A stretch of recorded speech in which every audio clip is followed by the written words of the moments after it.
અંધારી આ રાતો જગમગતી ચમકી રે, અણધારી અજવાળી તમે અમથે અમથી રે.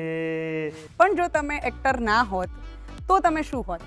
રસપ્રદ રીતે ભણાવતો શિક્ષક. કાલે હું 9 વાગે પછી આવું તો ચાલે? બને તો કાલ 9 વાગ્યા પહેલા આવજો ને, કેમ કે 9 વાગ્યા પહેલા હંધાઈ ઘરાક જતા રહ્યા હોય છે. તું મારો દરિયો ને છાંટો એ તું, તારી નજર છે દર્દનું મલમ. Good morning Gujarat.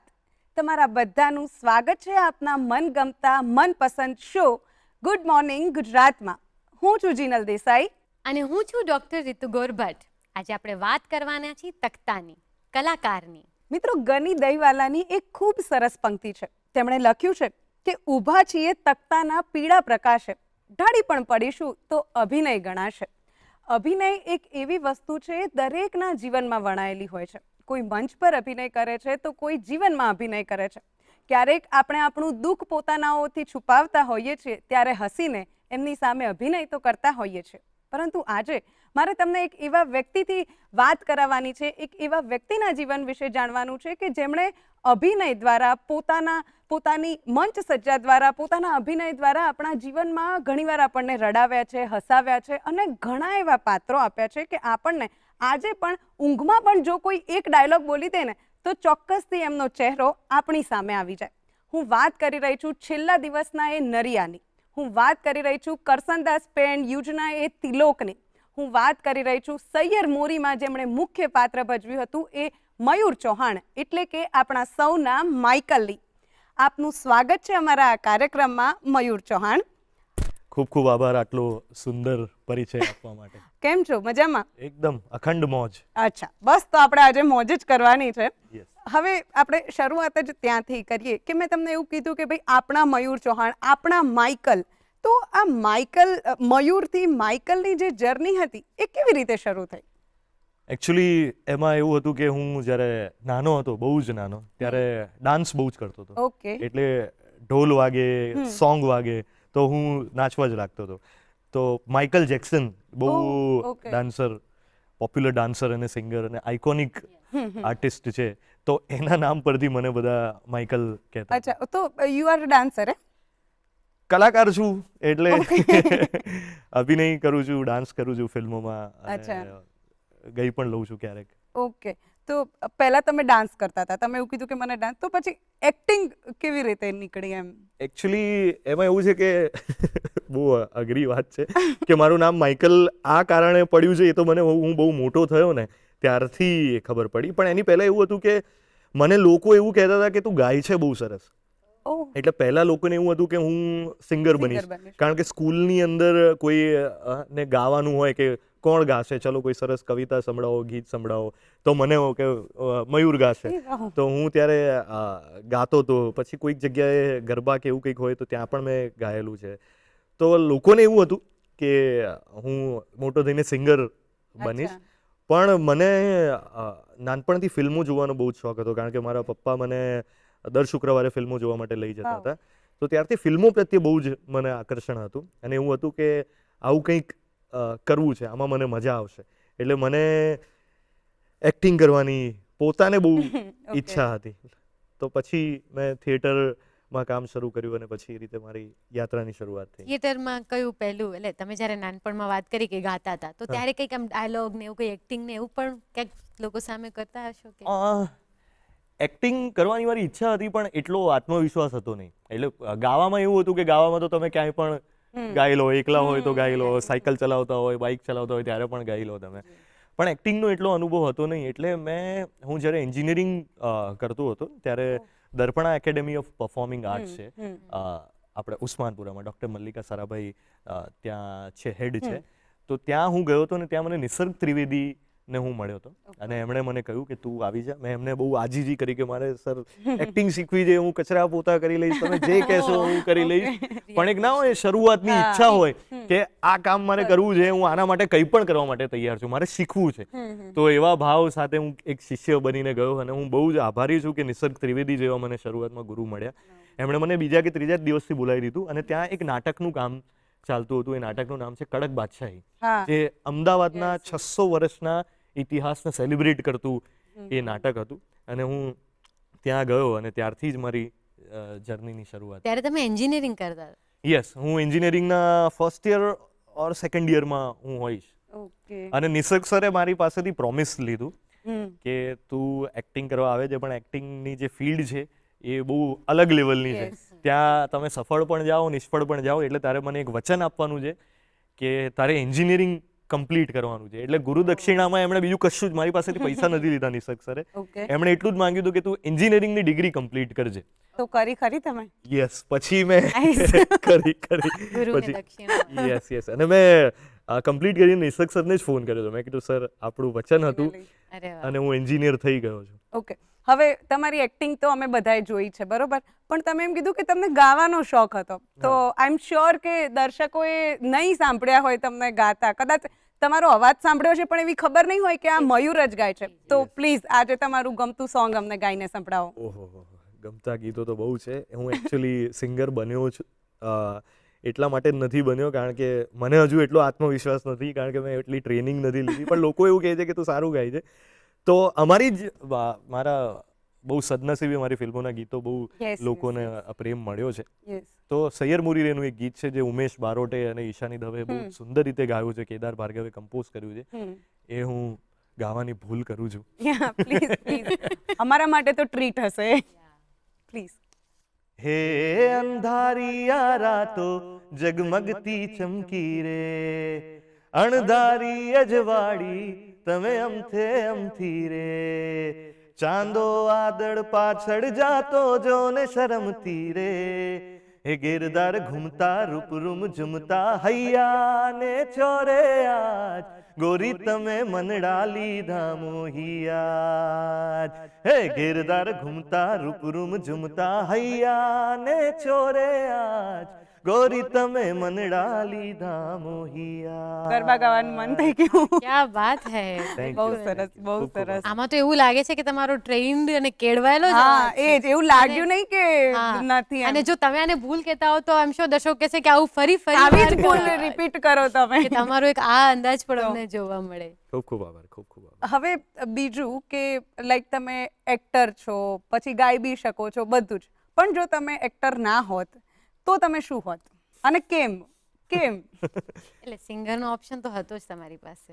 Yes yes એટલે એ તો છે એક્ટર સિંગર, એટલે પહેલેથી જ મને આ બધી જે કળાની પ્રત્યે બહુ જ રુચિ રહી છે.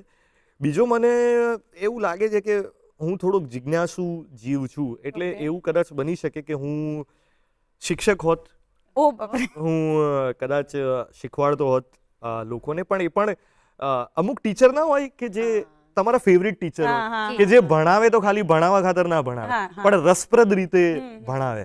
તો આઈ થિંક હું એવું બની શકે કે રસપ્રદ રીતે ભણાવતો શિક્ષક. શું ભણાવે?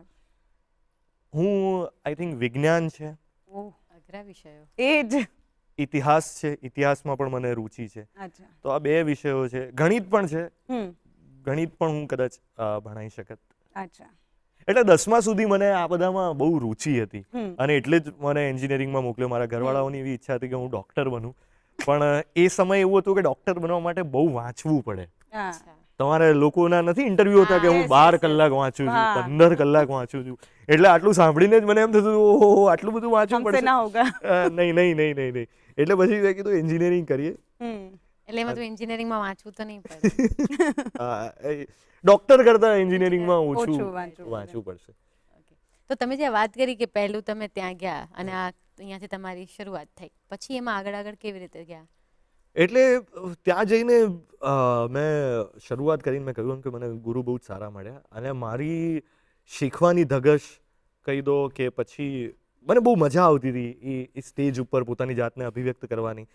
તો ત્યાં લોકોને પણ વાહવાહી ચાલુ થઈ ગઈ છે કે એક બહુ જ સરસ છોકરો આવ્યો છે મયુર નામનો, બહુ ટેલેન્ટેડ છે, એવી લોકો વાતો કરતા હતા. તો ત્યાં પછી નાટકોમાં સારા રોલ મને મળતા ગયા અને પછી ત્યાં બીજા મારા જે ગુરુ છે, મેન્ટર છે, અભિનય બેંકર, એ આવ્યા. એમણે બહુ જ સરસ નાટકો કર્યા મારી પાસેથી, બહુ જ સરસ મને ચેલેન્જિંગ પાત્રો મને આપ્યા. તો ત્યાં લોકો જોવા આવતા હતા. એમાં અભિષેક શાહ જે છે કે જે આપણા હેલ્લારોના દિગ્દર્શક છે, નેશનલ એવોર્ડ વિનિંગ ડિરેક્ટર છે, એ પણ નાટકોમાં કામ કરતા હતા, કાસ્ટિંગનું કામ કરતા હતા. તો એ મને જોતા હતા. અને એ સિવાય પણ અદિતિ દેસાઈ સાથે પણ મેં નાટકોમાં કામ કર્યું. એમણે પણ મને બહુ જ સુંદર ઓપોર્ચ્યુનિટી આપી છે. કસ્તુરબા અકુપાર નામનું નાટક હતું. તો આ બધા નાટકોની અંદર હું સરસ કામ કરતો ગયો અને અભિષેકભાઈની નજર મારા પર પડી હતી અને એમણે મને છેલ્લો દિવસના ઓડિશનમાં બોલાવ્યો. અને પછી મેં છેલ્લો દિવસનું ઓડિશન આપ્યું અને ઓડિશનમાં જ મારું સિલેક્શન થઈ ગયું. અને એના પછી તો લોકોનો જે પ્રેમ મળ્યો છે એ ફિલ્મને, એ કેરેક્ટરને, કે એના માટે તો હું જેટલો પણ આભાર માનું ગુજરાતી દર્શકોનો, કૃષ્ણદેવ યાજ્ઞિકનો, અભિષેક શાહનો, એટલો ઓછો છે. Yes, right. હવે વાત નીકળી જ છે છેલ્લો દિવસની, નરિયાની. તો પ્લીઝ આપણા દર્શકોને એકવાર ફરીથી એ નરિયો જોવા મળી જાય મંચ પર તો અમને મજા આવશે.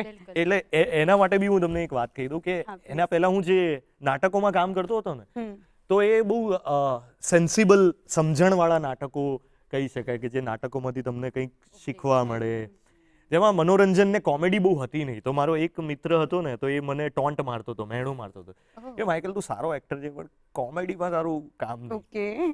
આવું મહેણું મારેલું હતું. તો અને એમ હતું કે આ ચેલેન્જ પણ લઈએ.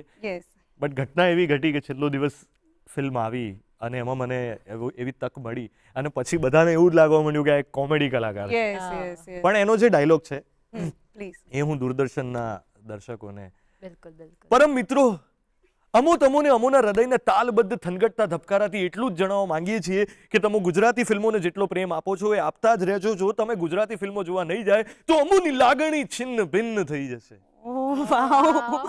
એક્ઝેક્ટ એજ પીચ કે લાઈક મને યાદ છે અમે કોલેજમાં લાઈક 12th કે એમ હતી હું ને, અમે ક્લાસ બંક કરીને છેલ્લો દિવસ જોવા ગયા હતા અને એ વખતે જે નરિયાનો અવાજ કાને પડે તો એક્ઝેક્ટ એ છે. એના માટે બહુ જોરદાર વાત છે. અને એના પછી આખો ટ્રેન્ડ બદલાઈ ગયો ને, લોકોને ગુજરાતીમાં અમો તમો કહીને કહેવામાં જે લાગણી આવતી, જે પ્રેમ આવતો, કે અને હજુ બી મીમ બને છે એના. બિલકુલ, અદ્ભુત.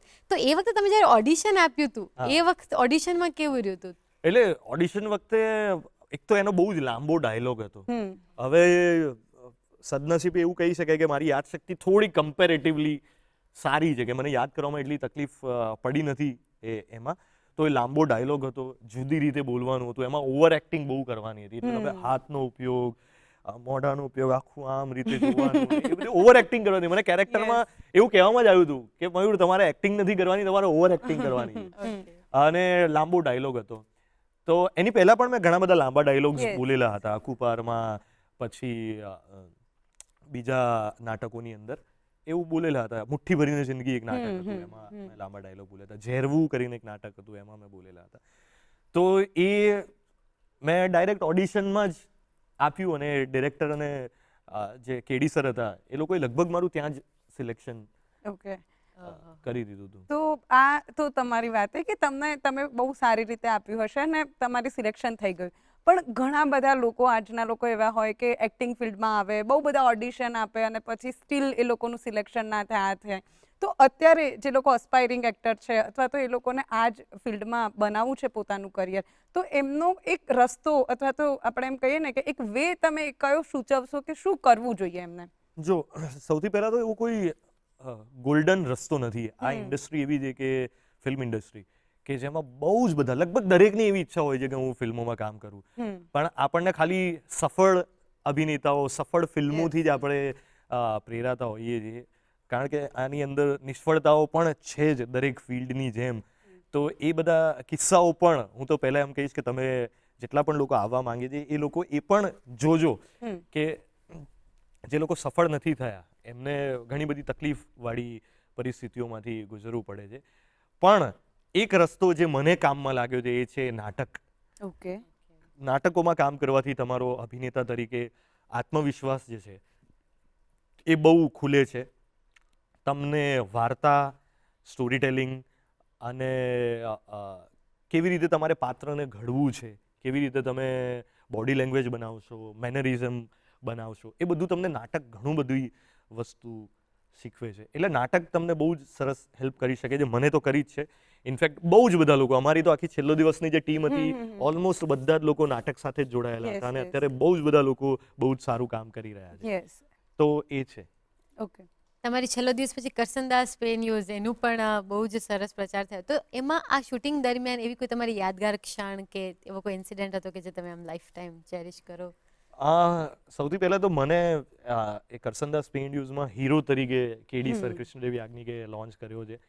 તો એ જ મારા માટે બહુ ચેલેન્જિંગ વાત હતી. તો એની અંદર હ્યુમર બહુ ખતરનાક હતું. યસ એની કોમેડી બહુ અલગ પ્રકારની હતી. અને અમે લોકો, હું, હેમાંગ, દીક્ષા, ચેતનભાઈ, અમે લોકોએ બહુ જ બધી મજાઓ કરી હતી. પણ અમે લોકોએ એમાં શિયાળાની અંદર શૂટ કર્યું હતું. એટલે શિયાળામાં નાઇટ શૂટ હોય, રાત્રે તો કેવી ઠંડી પડતી હોય છે. તો અને એમાં કંઈ સ્વેટર કે એવું કંઈ પહેરવાનું નહીં. અને મારો અને દીક્ષાનો રોમેન્ટિક સીન હતો કે દીક્ષા એવું પૂછે છે કે તું કંઈક લઈને આવ્યો છે મારા માટે, તો હું એના માટે ચાંદલો લઈને ગયો. તો એવો રોમેન્ટિક સીન હતો. પણ અમે લોકો ધ્રુજતા હતા લિટરલી, કારણ કે ઠંડી એટલી બધી, અમારા મોઢામાંથી ધુમાડો નીકળે. તો એની અંદર એ રોમેન્સ વાળો જે સીન કરવાનો હતો એ કરવાની બહુ અલગ જ એ ચેલેન્જ હતો. કારણ કે એક્શન કે કટ પહેલા તમે આખા લિટરલી ધાબળા ઓઢીને બેઠા હો, તાપણી ચાલતી હોય બાજુમાં, પણ પછી એક્શન કે કટની વચ્ચે તો ધાબળા નથી, એ નથી, પાતળી ટી શર્ટ પહેરેલી છે અને પવન આવી રહ્યો છે. તો એવામાં જે એક્ટિંગ કરવાની હતી એ બહુ ચેલેન્જિંગ હતી. અચ્છા ઓકે. હવે એમાં પણ તમારી ભાષા એકદમ તદ્દન અલગ હતી ને તમારું નામ, હા બસ એ જ. તો એ તમે એના એક બે ડાયલોગ જો તમે કરી શકો તો અત્યારે અમારી સામે. મોનો એક્ટ વીકેન્ડ સમય. એટલે એના ડાયલોગ કઈ એવું છે કે હું જયાને પૂછું છું, તમારું નામ હું? ઝયા. એક નંબર નામ. પછી એને એવું બી કહે છે કે કાલે હું 9 વાગ્યા પછી આવું તો ચાલે? એટલે હું એવું કહું છું કે બને તો કાલ 9 વાગ્યા પહેલા આવજો ને, ચમક 9 વાગ્યા પહેલા હંધાઈ ઘરાક જતા રહ્યા હોય છે ને એટલે. પછી એવું કહે છે સારું, હું 9 પછી જાય. ઓકે. તો હવે તમે આવી રીતે તમને કોઈ સ્ક્રિપ્ટ મળી, બરોબર, અલગ અલગ ભાષા હોય, જેમ કે સૈયર મોરીમાં તમારી અલગ ભાષા છે, સમંદરમાં અલગ છે, હાહાકારમાં અલગ છે. તો તમે એ કેરેક્ટરાઇઝેશન, એ કેરેક્ટર થ્રુ પહોંચવા માટે તમે કેવી રીતે શું કરો છો? આ બધા જે હું પાત્રો કરું છું એમાં ખરેખર નાટકોનો બહુ જ મોટો Okay. ફાળો છે. કારણ કે જ્યારે હું નાટકોમાં કામ કરતો હતો ત્યારે પણ ગુજરાતની અંદર બહુ જ બધી બોલી છે. એવું કહેવાય છે 12 ગાઉએ બોલી Yes. બદલાય. તમે ઉત્તર ગુજરાતમાં જશો તો ત્યાંની બોલી અલગ છે, સાઉથ ગુજરાતની બોલી અલગ છે, સૌરાષ્ટ્રની બોલી અલગ છે, અમદાવાદમાં અલગ ગુજરાતી બોલાય છે, મુંબઈમાં અલગ ગુજરાતી બોલાય છે. તો એ નાટકોમાં કામ કરતાં કરતાં અલગ અલગ પાત્રોને મળીને તમે રિયલ લાઈફમાં પણ, વાસ્તવિક જીવનમાં પણ જેટલા પણ લોકો મળો છો તો તમે એને ઓબ્ઝર્વ કરો છો કે આની બોલી અલગ છે. તો એ ઓબ્ઝર્વ કરીને તમે મગજમાં એ ગ્રહણ કરો કે આની બોલી આ રીતની છે. તો એવા પાત્રો મેં નાટકો દરમિયાન જ મેં ભજવ્યા હતા. અને ગુજરાતમાં જ રહું છું એટલે ગુજરાતમાં કોઈક સુરતનું હોય, વલસાડનું હોય, કોઈ મહેસાણાનું હોય, Yes. કોઈ સાબરકાંઠાનું હોય, કોઈ રાજકોટનું હોય, જામનગરનું હોય. તો એવા બધા લોકોને મળીએ જ છે. અમદાવાદની અંદર બધા જ પ્રાંતના અને પ્રદેશના લોકો રહે છે. તો એ ઓબ્ઝર્વ તો કરતા જ હોઈએ છીએ. એવા મિત્રો પણ છે. Yes yes. તો એમાંથી સ્ક્રિપ્ટની અંદરથી ડિરેક્ટરની મદદથી, જેમ કે કરસનદાસ પે ઇન્ડ્યુઝમાં કેડી સર, કૃષ્ણદેવ યાજ્ઞિક જે ડિરેક્ટર છે, એમણે ઘણી બધી મદદ કરી હતી. સૈયર મુરીનેમાં વિશાલ વડાવાલા છે, એ પોતે પણ એટલું મસ્ત કાઠિયાવાડી પ્યોર બોલી બોલે છે કે તમને સાંભળીને જ એમ થઈ જાય કે ભાઈ તમે બોલતા જ રહો. એમાં જગજીતસિંહ વાઢેર કરીને એક્ટર છે, એમણે મદદ કરી હતી. ઓકે. તો આવી રીતે ટીમ વર્ક કરીને એ બોલી અમે ડેવલપ કરતા છો. યસ. તમારા અલગ અલગ કેરેક્ટરની વાત થઈ, તો તમને પર્સનલી કોમેડી વધારે ગમે છે કે ઇમોશનલ થ્રિલર? તમને મને એવું જોનરાનું એવું નથી. મને એવું છે કે વાર્તા એવી હોવી જોઈએ કે જે તમારા હૃદયમાં ઉતરી જવી જોઈએ, તમને મજા આવી જોઈએ. બહુ જ સરળ રીતે હું કહું છું, આટલું સરળ છે નહીં, પણ તમને જેમ એક સારી ફિલ્મ જોઈને તમને કેવું 1-2 દિવસ સુધી એવું રહે કે યાર બહુ સરસ પિક્ચર જોઈ લીધી, કાં તો છેલ્લો દિવસનું અત્યારે તમે મેન્શન કરો છો કે આટલો બધો સમય થઈ ગયો. તો એવી વાર્તા એવી હોય કે જે મારા પર એટલી અસર કરી જાય, એ પાત્ર એવું હોય કે મને યાદ રહી જાય કે યાર આ અદ્ભુત વસ્તુ છે. ઓકે. ડન. હવે આપણે તમારા મૂવીની ને બધી વાત કરીએ છીએ, બરોબર? તમારી જે એક મૂવી હતી સમંદર, અને એનું એક સોંગ બહુ ફેમસ છે, હજુ ઘણા બધા લોકોના સ્ટોરી ને સ્ટેટસમાં આપણને દેખાય છે, તો તમારા શબ્દોમાં પ્લીઝ ઓહો યાર, ગાવું પડશે. હવે તો ફરી ફરી ગાવું હા, એમાં તો બીપ રાકે યસ. એ ગીત ગાયું છે. Yes. તમે તું મારો દરિયોની વાત કરો હા, કે એની. માર હલે ના ના, તું મારો દરિયો. તમે બરાબર જ પકડ્યું. તમે પકડી જ લીધું. તો બીપ રાકે ગાયું છે. હા. તું મારો દરિયો કેદાર ભાર્ગવે કમ્પોઝ કર્યું છે, ભાર્ગવભાઈએ લખ્યું છે.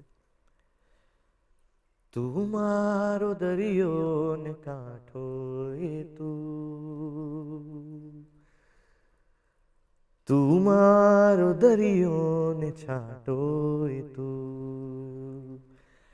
તારી નજર છે દર્દનું મલમ, દિલમાં ફસાયો એ કાંટો એ વાવ, અદ્ભુત. Nice, thank you so much. ફરી ફરી ગાવામાં. હા, ઓકે. હવે આપણે એક રેપિડ ફાયર રાઉન્ડ કરીશું, બરોબર? બહુ ઇઝી ક્વેશ્ચન હશે, 5 ક્વેશ્ચન છે, વધારે નથી. તમારે ફટાફટ જવાબ આપવાના છે. ફટાફટ હું એટલો જવાબ નથી આપી શકતો, લો, ટ્રાય કરી. હે ને? મનગમતી ફિલ્મ? મનગમતી ફિલ્મ એટલે મારી પોતાની કે તમારી overall? તમારી મનગમતી ફિલ્મ? મારી તો કરસનદાસ પે ઇન્ડ્યુસ. કરસનદાસ પેંડે. વાય? કારણ કે એણે મને બહુ ચેલેન્જિંગ કેરેક્ટર આપ્યું હતું. એ ફિલ્મમાં એન્ટરટેનમેન્ટ હતું, એક એવું મેસેજ હતું કે જેમાં હું પોતે બિલીવ કરું છું કે તમારે કોઈ પણ માણસને એના કામથી નાનો કે મોટો, આ નાનો માણસ છે, આ મોટો માણસ છે, એવી બધી વ્યાખ્યાઓ જે છે સમાજની અંદર, માણસની અંદર, એવો બહુ અગત્યનો મેસેજ હતો એ ફિલ્મની અંદર, મનોરંજનની સાથે. એટલે કરસનદાસ પે ઇન્ડ્યુસ. ગમતા ડિરેક્ટર? કૃષ્ણદેવ યાજ્ઞિક. ગમતા એક્ટર? ગમતા એક્ટર તો મેલમાં પરેશ રાવલ. ઓકે. ગમતી એક્ટ્રેસ? ગમતી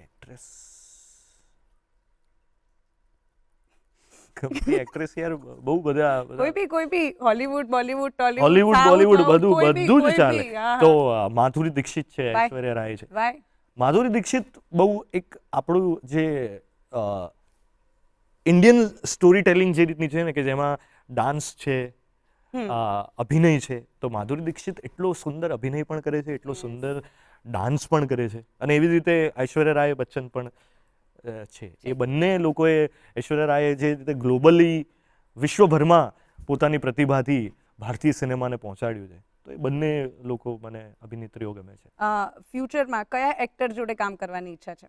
ગુજરાતી, હિન્દી કે? કોઈ બી. તો બહુ બધા છે એવા તો. 2-4 ના નામ કહી દો. ઇંગ્લિશમાંથી રોબર્ટ ડાઉની જુનિયર છે, જોની ડેપ છે. ઓકે. આપણે ઇન્ડિયન સિનેમામાંથી અમિતાભ બચ્ચન, શાહરૂખ ખાન છે, અને ગુજરાતીમાં પરેશ રાવલ છે. અમદાવાદ બેઝડ હોય એવા કોઈ? અમદાવાદ બેઝડ હોય, આઈ થિંક અમે લોકોએ ખાસા બધા કલાકારોએ તો જોડે કામ કરી જ લીધું છે. કદાચ બાકી મલ્હાર છે, યશ છે, મિત્ર છે, એ બધા સાથે કામ થઈ ગયું છે. ભવ્ય ગાંધી જોડે બાકી મારે કામ કરવાની બહુ જ ઈચ્છા હતી, ને ફોર્ચ્યુનેટલી અમે લોકો હવે સાથે કામ ઓ કરવાના નાઇસ, ઈચ્છા પૂરી થઈ ગઈ. યસ. પરેશભાઈ સાથે બાકી છે, તો પરેશ રાવલ સાથે કામ કરવાનું. હોપ સો જલ્દી થઈ જશે. Yes. આ તમારી એક્ટર તરીકેની આપણે વાત કરી છે. મારે જાણવું છે કે રિયલમાં, મતલબ જ્યારે તમે કોઈ શૂટ નથી કરી રહ્યા, જ્યારે તમે બીજા કોઈ પ્રોજેક્ટ સાથે નથી જોડાયેલા, ત્યારે તમારી જિંદગીનું રૂટીન શું હોય? તે એ સમયમાં તમે શું કરો? હું આરામ કરતો હોઉં છું, વાંચતો હોઉં છું. શું વાંચો? હું કહ્યું ને, મેં હિસ્ટ્રી છે, આર્ટ છે, હું નોન ફિક્શન વધારે વાંચતો હોઉં છું. છેલ્લે કયા પુસ્તક વિશે જો, એટલે એક એક્ટરને સમજવા માટે કે એ પણ રિયલ, મતલબ લાઈફ હ્યુમનની જેમ કેવી રીતે જીવતા હોય છે? હમણાં છેલ્લે હું સ્વામી દયાનંદ સરસ્વતીની સત્યાર્થ પ્રકાશ છે, એ મેં થોડી ઘડી વાંચી છે, હજુ આખી નથી પતાવી મેં, એ વાંચી છે. પછી કનૈયાલાલ માણેકલાલ મુનશીની નવલકથા છે જય સોમનાથ, એ હું થોડી ઘણી મેં વાંચી છે. પછી ઇંગ્લિશમાં પણ રોબર્ટ ગ્રીન છે, એમને નોન ફિક્શન જ છે, એ વાંચતો હોઉં છું. અને મૂવીઝ જોતો હોઉં છું, વેબ સિરીઝ જોતો હોઉં છું, વિડીયો ગેમ્સ રમતો હોઉં છું, ગેમ બહુ રમતો હોઉં છું મોબાઈલમાં. હવે તો નવું પ્લે સ્ટેશન લઈ આવ્યો છું, એટલે એના પર હું એ વર્લ્ડ એક્સપ્લોર કરી રહ્યો છું. ઓકે.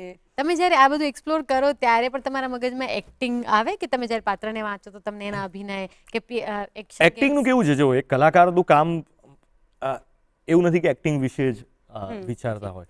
કલાકાર જે છે એ માણસને સમજતો હોય છે, સમાજને સમજતો હોય છે, ઇતિહાસને સમજતો હોય છે. કલાકારનું કામ આ બધું જ છે કે જીવનની અંદર, દુનિયાની અંદર અત્યારે શું ચાલી રહ્યું છે, પાછળ શું ઘટી ગયું છે, ભવિષ્યમાં શું થવાનું છે. કારણ કે તમે ઘણી બધી ફ્યુચરિસ્ટિક ફિલ્મો પણ આપણે જે જોઈ છે, કે જે આપણે ફિલ્મોમાં જોતા હતા, જે અત્યારે આપણે જોઈએ છીએ કે મોબાઈલ છે, એ આર્ટિફિશિયલ ઇન્ટેલિજન્સ આવી ગયું છે, એ બધી વાતો કોઈક લેખકે લખી નાખી છે, કોઈ ફિલ્મ મેકરે બનાવી દીધી છે. તો એક કલાકાર બહુ જ જાગૃત હોય છે ભૂત, ભવિષ્ય, વર્તમાનને લઈને. તો એ બધું હું પ્રયત્ન કરું છું કે એ બધી વસ્તુઓમાંથી હું એને પોતાના માનસની અંદર ઉતારતો રહું. વાત કરીશું આગળ વધારે, પરંતુ દર્શક મિત્રો, અત્યારે સમય થયો છે એક નાનકડા વિરામનો, અને વિરામ બાદ ફરીથી મળીશું અને મયુર સાથે આ રસપ્રદ વાતોનો દોર આગળ વધારીશું. મળીએ વિરામ બાદ.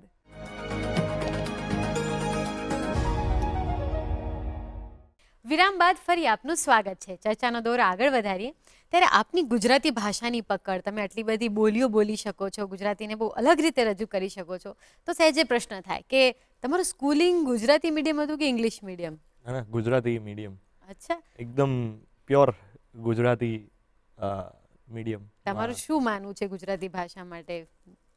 ગુજરાતી ભાષામાં મારું અત્યારે જેટલા પણ દર્શકો જોઈ રહ્યા છે એમને મારે એક સંદેશ એ જ આપવો છે કે આપણી ગુજરાતી ભાષાના પુસ્તકો છે, ગુજરાતી ગીતો છે, ગુજરાતી આવા જે કાર્યક્રમો થાય છે, દૂરદર્શન જેવી જે ચેનલ છે, એ બધાને ગુજરાતી દર્શકોની, વાચકોની ખૂબ જરૂર છે. આપણે આપણી બાકીના જે પ્રદેશ છે ભારતમાં, એ લોકોને પોતાની ભાષા પ્રત્યે બહુ જ પ્રેમ છે, વ્હાલ છે. તો આપણે પણ એક ગુજરાતી તરીકે આપણી ભાષાને ખૂબ પ્રેમ કરવો જોઈએ. કારણ કે માતૃભાષામાં જો તમે કેળવાયેલા હોવ છો તો આવી તો ઘણા બધા અભ્યાસ થયેલા છે ઇન્ટરનેશનલી, કે તમે જો માતૃભાષામાં બહુ જ પાવરધા હશો તો તમે દુનિયાના દરેક ખૂણે પહોંચી વળશો, એટલી તાકાત છે માતૃભાષામાં. તો ગુજરાતી પુસ્તકો ખૂબ વાંચો, તમે ગુજરાતી ગીતોને ખૂબ સાંભળો, ગુજરાતી ફિલ્મો ખૂબ જુઓ. જ્યાં જ્યાં ગુજરાતી છે, જેટલું પણ ગુજરાતી છે, એને ખૂબ પ્રેમ વરસાવો. કારણ કે એ આપણું છે, આપણું પોતાનું છે. આપણે ગુજરાતમાં જન્મ્યા છીએ, ગુજરાતનું પાણી આપણે પી રહ્યા છીએ, ગુજરાતની ભૂમિ છે કે જેણે આપણો ઉછેર કર્યો છે. તો એના માટે આપણી એટલી ફરજ બને છે કે ગુજરાતીને આપણે એટલો પ્રેમ આપીએ, એટલો વ્હાલ આપીએ, એક જવાબદાર ગુજરાતી તરીકે. ઓકે, હવે મારે પૂછવું છે કે અત્યારે ઓટીટીના ઘણા બધા પ્લેટફોર્મ્સ આવી ગયા છે, લોકોનો જે અટેન્શન સ્પામ છે એ ઘણો ઓછો થઈ રહ્યો છે, અને ત્યારે આવા સમયમાં નાટકોનું સર્વાઈવ કરવું કેવી રીતે તમે જોઈ રહ્યા છો, કે શું ભવિષ્ય છે, કેવી રીતે રહેશે એમ? નાટકો, આઈ થિંક ગુજરાતી નાટકો તો બહુ જ સરસ થતા જ આવ્યા છે. મુંબઈમાં, અમદાવાદમાં ઘણા બધા એવા ગુજરાતી નાટકો જે છે કે ગુજરાતી દર્શકોએ એને ખૂબ વધાવે છે. અને ગુજરાતની એક સારી વસ્તુ એ છે કે ગુજરાતીઓ દેશ અને દુનિયામાં બધી જ જગ્યાએ ગુજરાતીઓ છે, તો ત્યાંથી આ ગુજરાતી નાટકને ખૂબ પ્રેમ મળે છે. એટલે મારા તો ઘણા બધા એવા ગુજરાતી કલાકારો છે કે જેમના પાસપોર્ટની અંદર લગભગ દરેક કન્ટ્રી એમણે ફરી લીધી છે, અને એટલી બધી જગ્યાએ ગુજરાતીઓને બોલાવે છે નાટકોમાં, નાટક જોવા માટે. ગુજરાતી કલાકારોને પણ, જે બહાર જેટલા પણ લોકો ગયા છે, યુએસ, કેનેડા, ઓસ્ટ્રેલિયા, આ લોકો બોલાવે છે નવરાત્રિ કરવા માટે, ગુજરાતી કલાકારોને બોલાવે છે. તો જેટલા પણ લોકો બહાર છે એ લોકો બોલાવે છે કલાકારોને નાટકો જોવા, ગીતો જોવા માટે. અને અહીંયા પણ ગુજરાતી નાટકોને એવું બધું તો થાય જ છે, એટલે સારી પરિસ્થિતિ છે. ઓકે જી, હવે એક નાનકડું સેગમેન્ટ તમારી સાથે કરવાનું છે, જ્યાં હું તમને એક લાઇનનું આપીશ કે જેનાથી તમારે એક ફિલ્મનું નામ ગેસ કરવાનું છે. ઓકે, કોઈ પણ હોઈ શકે ફિલ્મ. ઓકે, જ્યાં ગરબામાં તાલ નહીં પણ આખી ક્રાંતિ વાગે. અરે આ તો બહુ ઈઝી હતું ને? હેલ્લારો. બિલકુલ. ઓકે, દિવસ ઘણા હતા પણ છેલ્લો અનફર્ગેટેબલ. દિવસ ઘણા હતા પણ છેલ્લો અનફર્ગેટેબલ. કેટલું ઈઝી છે યાર. હું એન્જિનિયર છું, છેલ્લો દિવસ. ઓકે. અચ્છા, ખોટો અભિમાન કરું છું. એન્જિનિયરો તો ઘરે ઘરે છે. ના પણ એવું કહેવાય છે કે એન્જિનિયર માટે કશું જ અશક્ય નથી, એ લોકો ગમે મારું તો બધા solve ખરેખર એવું માનવું છે, આમાં સત્ય નથી પણ રમૂજની રીતે કહું છું કે જે લોકોએ GTU માંથી એન્જિનિયરિંગ જે કરી શકે છે ને એ બધું જ કરી શકે છે દુનિયામાં. GTU ના સ્ટુડન્ટ પ્રાઉડ ફીલ કરશે હવે આ સાંભળીને. ફિલ્મ જ્યાં પબ્લિક ટોયલેટ પણ પ્રેમનો સપાટો થઈ જાય. કરસનદાસ મી. ક્યા હી અભી. બહુ ઈઝી પેપર નીકળ્યું છે આ પેપર વખતે. આવ્યું છે. જો કોઈને એક્ટર બનવું છે અથવા તો કોઈ બની ગયું એક્ટર, તો શું એણે ફાઇનાન્શિયલ સ્ટેબિલિટી માટે બીજો કોઈ ઓપ્શન રાખવો જોઈએ ખરો? આ અત્યારની જે સિચ્યુએશન છે, સ્પેશિયલી ગુજરાતી ફિલ્મ ઇન્ડસ્ટ્રીમાં કોઈને એક્ટિંગ કરવી છે અથવા તો ગુજરાતીમાં જ રહેવું છે, તો એને બીજો ઓપ્શન રાખવો જોઈએ ખરો? આ સવાલ બહુ બધા પરિબળો પર આધાર રાખે છે કે Okay. તમે કેવા પરિવારમાંથી આવો છો. તમે નાણાકીય રીતે સદ્ધર પરિવારમાંથી આવતા હોય તો જરૂરત જ નથી. પણ જો ના હોય એવી પરિસ્થિતિ તો ઓફકોર્સ તમે ક્યાંથી તમારે સર્વાઈવ કરવાનું છે, કેવી રીતે તમારે મહિનો ગુજારવાનો છે, એ તો પહેલી પ્રાયોરિટી એ જ છે. તો બીજો કોઈ રસ્તો જોઈ શકાય છે. પણ જો તમે સંઘર્ષ કરવા માંગતા હોય, તમને એવું છે કે હું ભૂખ્યો રહીશ, રોટલી નહીં મળે, તો એ રીતે પણ રસ્તો તો અપનાવી જ શકાય છે. પણ હું એવું વધારે રેકમેન્ડ કરીશ કે તમે તમારું ઘર ચલાવી શકો, તમે બાકીની જે જવાબદારીઓ છે તમારા પર એને નિભાવી શકો, એના પછી આને જો તમે જુઓ નાટકને કે ફિલ્મને, તો એ સારી વસ્તુ છે. કારણ કે આ જે ઇન્ડસ્ટ્રી જે છે ને એ અનસ્ટેબલ છે, એની અંદર કોઈ સ્ટેબિલિટી નથી. તમે એક સમયે સ્ટાર હશો, કાલે ઉઠીને નહીં પણ હોય, તમારી જોડે એક સમયે બહુ બધું કામ હશે, એક સમયે નહીં પણ હોવ. તો એ બધા ચેલેન્જીસ છે આ ઇન્ડસ્ટ્રીમાં. તો એના વિશે મેં તમને એટલે જ કહ્યું કે તમે સફળ વાર્તાઓ તો જોઈ જ છે કે જે કલાકારો સફળ થયા છે, પણ જે લોકો નિષ્ફળ થયા છે એ વાર્તાઓ પણ તમે સાંભળજો. અને આવતા પહેલાં કઈ રીતે લોકોએ આની સાથે ડીલ કર્યું છે એ તમે જોજો. મને આઈ થિંક મારું તો મેનેજ થઈ ગયું હતું સમહાઉ કોઈક ને કોઈક રીતે. હું પણ એટલો નાણાકીય સદ્ધર પરિવારમાંથી નહોતો આવતો, પણ એ મેનેજ થઈ ગયું હતું સમહાઉ. ઓકે. તો એવું કોઈ કેરેક્ટર લાઈક તમારી આસપાસ હોય, ફિક્શનલ હોય કે કોઈ બી એમ, તો એ જેણે તમને ખૂબ પ્રેરણા આપી હોય અથવા તો સંઘર્ષ કરવા માટે જ્યારે તમારું બહુ ડાઉન ચાલતું હોય અથવા તો એમ થાય કે યાર નહીં સર્વાઈવ થાય, એ વખતે તમને કોણે પ્રેરણા આપી હતી કે કોઈ એવી વાત જેને તમને આમ હોય ને આપણને મોટિવેશન મળી જાય કે ના ના થઈ જશે, એવો કોઈ પ્રસંગ કે એવું કંઈ? મને તો એવું લાગે છે કે હું ઇન્હેરન્ટલી જ આશાવાદી ઓકે. માણસ છું. એટલે એ આશાનું ઝરણું છે એ મારી અંદર વહેતું જ હોય છે. એ ગમે તેવી પરિસ્થિતિ હોય, ગમે તેટલો સંઘર્ષ હોય જીવનમાં, પણ એમાંથી તમે તમારું જો મનોબળ એટલું દ્રઢ હોય, તમારી મહેનત કરવાની એવી નિયત હોય, નીતિ હોય તમારી, તો તમે ગમે તેવી પરિસ્થિતિમાંથી બહાર આવી જ શકો છો. એવું હું કહું છું ને કે પહેલેથી જ એવું છે. ઓકે. તમારા વિશે તમે ઘણી બધી વાત કરી. આમ કહેવાય છે કે બધું અત્યારે એક્ટરનું બધું ઓનલાઈન સોશિયલ મીડિયા પર હોય, પણ એવી ઘણી બાબતો હોય કે જ્યારે વ્યક્તિ પોતે જ જાણતો, જે વિકીપીડિયા પર નથી, ઓનલાઈન નથી. એવું તમારા વિશે શું છે જે દર્શકો નથી જાણતા? તમારી કોઈ એવી ખાસિયત કંઈ પણ હોઈ શકે, કોઈ શોખ, કંઈ હા, પણ? કંઈ પણ. મને ઊંઘવું બહુ ગમે છે. હું ગમે ત્યાં ઊંઘી શકું છું, ગમે તેટલા વાગે ઊંઘી શકું છું. અને એટલે એ વસ્તુ છે. એવો કોઈ રેકોર્ડ ખરો? રેકોર્ડ એટલે મેં કલાકો તો નથી માપ્યા, પણ અમે લોકો જ્યારે બી ટ્રાવેલ કરતા હોઈએ નાટક માટે, કચ્છ ભુજ ગયા હોય કાં તો ગુજરાતમાં પ્રવાસ કરતા હોઈએ, તો હું બસની અંદર પણ એવું બનેલું છે. હું જ્યારે બહુ બધા નાટકો કરતો હતો ત્યારે કે વચ્ચેની જે જગ્યા હોય ત્યાં પણ હું સૂઈ જાઉં, સીટ પર પણ હું ઊંઘી શકું છું. તો એ ઘટના છે. એટલે મારા સર મને કહેતા હતા કે તું બોનસનું ઊંઘે છે, વધારે પડતું ઊંઘે છે તું, બોનસનું ઊંઘે છે. પણ મને એમાં મજા આવે છે. નાઈસ. તમે થિયેટર અને ફિલ્મની વાત કરી, તમને બંનેમાંથી તમે શીખ્યા છો, કર્યો છે, પણ તમને પર્સનલી ચોઈસ મળે એમ તો વધારે તમને શું કરવાની મજા આવે? મને તો એવી જ ઈચ્છા હોય છે એક કલાકાર તરીકે કે મેં અત્યાર સુધીમાં જે કર્યું છે એના કરતાં કંઈક નવું કરવું, કંઈક નવા ચેલેન્જીસ આપું. એટલે મેં ફૂલ એકદમ એક્શન ટાઈપ જ ફિલ્મ કહેવાય કે જેમાં એક્શન ઓરિએન્ટેડ વધારે છે ફિલ્મ, એવી મેં હજુ સુધી કરી નથી. ઓકે.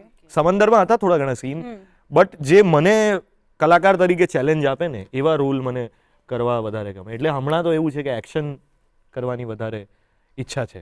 ઓકે, હવે તમારી ગમતી, તમે કરેલી ગમતી મૂવીનો કોઈ ડાયલોગ અથવા તો કોઈ સોંગ ગાઈને બતાવો. તમારી તમને જે તમને જે ગમતું હોય. તો હા, પહેલા બે અમે ગવડાય, હવે તમારી હા. ચોઈસ. કરસનદાસ પેંડ્યુઝ યા નો એક ડાયલોગ છે. આજે સમજાણું કે રૂપિયાથી ઓકાત ખબર પડે, કોમથી નહીં. તો જા બીજું વચન આપું તને. આજથી 1 મહિનામાં તમ હંધાઈને મારી ઓકાત ન બતાવું તો હું એ વટનો કટકો નહીં. Nice Wow. નાઈસ. બહુ બધી વાતો કરી, હવે પણ યાર એક સોંગ લાસ્ટ, હજુ? કોઈ સોંગ હજુ એક ગીત લાસ્ટ બસ. તો હમણાં છેલ્લે જ અમારી હાહાકાર ફિલ્મનું Yeah, જિગ્નેશભાઈએ ગીત ગાયું છે, પાર્થ ભરત ઠક્કરે કમ્પોઝ કર્યું છે. Yes, અને મારા ખૂબ ગમતા સિંગર મણિરાજ બારોટે જેને ઓરિજિનલી ગાયું હતું, એની 4-5 લાઈન જે લોકોને બહુ પ્રેમ આપ્યો યસ છે. Yes please. એ 5 વાગે ને પગ મારા તૂટે, એ મોડું થાય તો માથું મારું દુખે, આ ભાઈબંધોએ, આ દોસ્તારોએ, આ ભાઈબંધોએ લતે લગાડ્યો રે. Thank you so Wonderful. Much, thank you so much Mayur, આજે આવવા માટે, અમને ઘણી બધી વાતો જણાવવા માટે. તમે એક્ટર છો એ તો ખબર હતી, પણ આટલા સારા સિંગર છો એ કદાચ અમને નહોતી ખબર, અને દર્શકોને પણ નહીં ખબર હોય. તો ખૂબ ખૂબ આભાર તમારો આવવા માટે, અમારી સાથે આટલી સરસ મજાની વાતો કરવા માટે.